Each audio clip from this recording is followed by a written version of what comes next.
సంఘానికి రెండు మహిమ కలిగిన రాకడలో కొనిపోబడ్డాయి. ఆమె మహిమ కలిగిన రాకడలో కొనిపోబడటం అనేది మనము ఏదో నమ్మినందుకు, బాప్తిస్మం తీసుకున్నందుకు, ప్రతి వారం బలలో చేయి వేస్తున్నందుకు, లేకపోతే మనము ఆదివారం ప్రార్థనలో పాల్గొంటున్నంత మాత్రాన జరగదు. సంఘం రెండు రకాలుగా ఉంది. ఒకటి స్థానిక సంఘం, రెండవది సార్వత్రిక సంఘం. స్థానిక సంఘం అంటే మనుషులంగా మనం కూడుకునే ఈ యొక్క ప్రతి అనుభవాన్ని, లేకపోతే స్థలాలని, లేకపోతే ఆ కూడుకునే సముదాయాలని స్థానిక సంఘాలు అంటారు. సంఘం అంటే మళ్ళీ బిల్డింగ్ కాదు, మనుషులు కూడుకునే ఒక సముదాయం. స్థానిక సంఘాల్లో ఎవరైనా చేర్చబడచ్చు. రక్షింపబడని వాడు రావచ్చు, రక్షింపబడిన వాళ్ళు రావచ్చు, త్రాగుబోతులు రావచ్చు, తిరుగుబోతులు రావచ్చు, ఎవడైనా రావచ్చు స్థానిక సంఘం. కానీ సార్వత్రిక సంఘంకి ఎవరు పడితే వాళ్ళు ఉండటానికి, నిలవటానికి అవకాశం లేదు. స్థానిక సంఘంలో ఎవరున్నారో అర్థమవుతుంది, కానీ సార్వత్రిక సంఘంలో ఎవరున్నారో అక్కడికి వెళ్ళేదాకా మనకు తెలియదు. ఈవెన్ మీ ఆర్ యూ, ఎవరైనా వారు దేవుని ఎదుట ఒక నిష్కలంకమైన భక్తి, యథార్థమైన భక్తి, మనుషులకు కనపడేది కాదు, దేవుడికి కనపడి దేవుడు అంగీకరించగలిగిన భక్తి ఎవరు చేస్తారో వారు మాత్రమే సార్వత్రిక సంఘంలో ఉంటారు.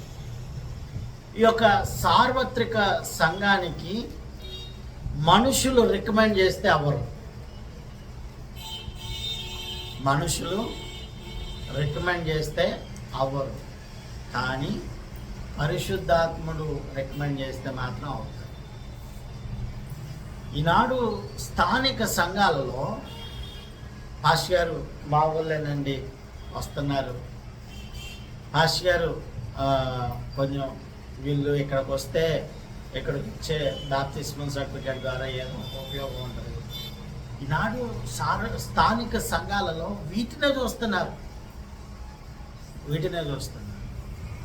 పెద్ద సంఘాల్లో లేకపోతే మెయిన్ లైన్ చర్చెస్ అని ఉంటాయి, బ్యాప్టిస్టు, లూథరన్, సిఎస్ఐ, ఇట్లాగా ఉన్న ఈ సంస్థలన్నింటినీ మెయిన్ లైన్ చర్చెస్ అంటారు. వాటిల్లో ఉండటం వలన ఒక హోదాగా, ఒక గౌరవంగా భావించి అక్కడ బాప్తిస్మం తీసుకుంటే వచ్చే సర్టిఫికేట్ ద్వారా ఏదో ఉపయోగం ఉంటుందని, అక్కడ పాస్ గారి చేత పెళ్లి చేయించుకుంటే వచ్చే సర్టిఫికేట్ ద్వారా ఎవడు ఇక కదిలించలేడు అనే ఒక భ్రమలో స్థానిక సంఘపు సభ్యులు ఉంటారు. ఇలాగా ఉండేవాళ్ళు చాలామంది ఉన్నారు. అక్కడ సంఘంలో ఉంటేనే చనిపోయిన తర్వాత సమాధి చేయడానికి స్థలాన్ని ఇస్తారని, ఇట్లాంటి భ్రమలలో స్థానిక సంఘం ఉంటుంది.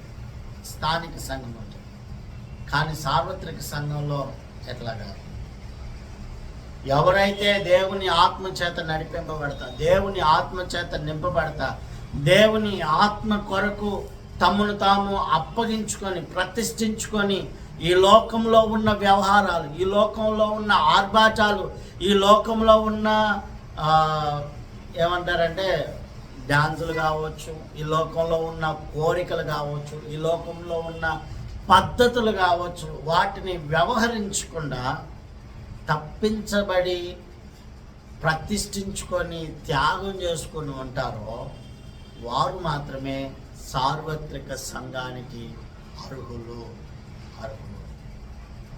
సో మహిమ కలిగిన రాకడలో, రహస్యపు రాకడలో ఎవరు కొనిపోబడతారంటే ఆ అనుభవం కలిగిన సార్వత్రిక సంఘం మాత్రమే కొనిపోబడతారు. స్థానిక సంఘంలో ఎవరు వస్తున్నారు, ఎవరు ఉంటున్నారు ఏంటనేది తెలుస్తుంది, కానీ సార్వత్రిక సంఘంలో అవి ఉండవు. మనము సార్వత్రిక సంఘంగా మలచబడాలంటే స్థానిక సంఘంలోకి రావాలి. స్థానిక సంఘంలోకి వచ్చి ప్రభు దగ్గర శ్రేష్టమైన భక్తి అనుభవాలు, లేఖనంలో దేవుడు కోరుకుంటున్న విశ్వాసపు అనుభవాలలో, లేకపోతే ఆధ్యాత్మిక అనుభవాలలో మనం ఎప్పుడైతే కొనసాగుతామో అప్పుడు మాత్రమే మనము సార్వత్రిక సంఘంలోకి కొనిపోబడతాం, లేకపోతే కొనిపోబడలేము. ఆ సార్వత్రిక సంఘంలో కొన్నిసార్లు పాస్టర్లు ఉండొచ్చు, ఉండకపోవచ్చు. ఆ సార్వత్రిక సంఘంలో కొన్నిసార్లు ఇక్కడ కనపడినంత భక్తి కలిగిన వ్యక్తులు అక్కడ ఉండొచ్చు, ఉండకపోవచ్చు. అక్కడ ఎవరు ఉండాలో డిసైడ్ చేసేది మాత్రం పరిశుద్ధాత్ముడు. దేవుని ఆత్మ అనుభవాల్లో గుండా వెళ్తూ ఉన్నప్పుడు ఆ ఆత్మదేవుడే మనల్ని అక్కడే నడిపిస్తుంది. సో అక్కడ ఉన్న ఆ వ్యక్తులు యేసు ప్రభు వారి మహిమ కలిగిన రాకడలో కొనుక్కోవాలి. నువ్వు అక్కడికి వెళ్ళాలంటే ఇక్కడ నువ్వు ఉపవాసం ఉండి నిన్ను ఎప్పటికప్పుడు సరి చేసుకుంటావు. నువ్వు ఉపవాసం ఉండి ఎప్పటికప్పుడు నిన్ను నువ్వు ప్రత్యేకపరచుకోవాలి. నువ్వు ఉపవాసం ఉండి నీలో ఉంటున్న కోరికలు, నీలో ఉంటున్న ఆశలు, శరీరం నిన్ను దేవునికి దగ్గర కానివ్వకుండా చేస్తున్న ప్రతి పరిస్థితిని నువ్వు తప్పించుకోగలిగిన అనుభవాల్లోకి రావాలి. సాధారణంగా నువ్వు తృప్తిగా తిని చక్కగా ఉండి నువ్వు నీ శరీర ఇచ్ఛల నుంచి విడుదల పొందాలంటే విడుదల పొందలేవు. శరీర ఇచ్ఛ ఎప్పటికప్పుడు ఏం చేస్తుంది అంటే నిన్ను దేవునికి దూరం చేస్తుంది తప్ప దగ్గర చేయదు. శరీరేచ్ఛలు ఏంటయ్యా అంటే నేత్రాశ, శరీరాశ, జీవపడం. కంటికి కనపడిందల్లా కావాలనుకోండి.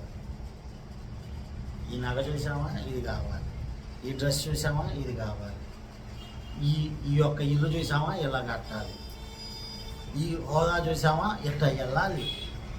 కంటికి కనపడిన దానికల్లా ప్రయత్నం చేస్తాం. శరీరేచ్ఛ అంటే శరీరానికి కావాల్సిందల్లా. సొలొమోను అంటాడు, నేను నా శరీరానికి, నా కంటికి కనపడిందల్లా చూసేదాని విషయమై ఎక్కడ అభ్యంతరం కట్ల. నా శరీరానికి కావాల్సిందల్లా ఇచ్చేదాని విషయంలో ఎక్కడ అభ్యంతరం పెట్టల. నా హృదయము చెయ్యాలనుకున్న ప్రతి దాని విషయంలో ఎక్కడ అభ్యంతరం అని సొలొమోను చెప్తాడు. ఆయన అవన్నీ చేయలేదు కాబట్టి చివరికి భ్రష్టుడైపోయాడు. తన భార్యలు జీవం కలిగిన దేవుని వైపు నుండి వారి దేవుళ్ళ వైపు త్రిప్పుతా ఉన్నది కూడా గ్రహించలేకపోయాడు. పలుమార్లు దేవుడు మాట్లాడుతున్నా దాన్ని పట్టుకోగలిగిన, గుర్తుపట్టగలిగిన, లేకపోతే గ్రహించగలిగిన అనుభవంలో కూడా సొలొమోను ఉండలేకపోయాడు. కారణం శరీరేచ్ఛ.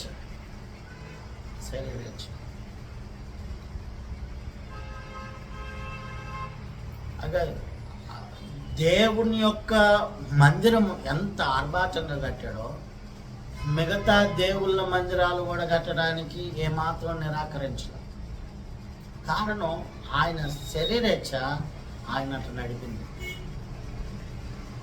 ఈనాడు మనల్ని కూడా ఈ లోకంలో ఉండే తిండి కావచ్చు, ఈ లోకంలో ఉండే వ్యవహారపు శైలి కావచ్చు, ఈ లోకంలో ఉండే అలంకరణలు కావచ్చు, ఈ లోకంలో ఉండే వస్త్రధారణలు కావచ్చు, అసలు ఎలా ఆకర్షిస్తాయి.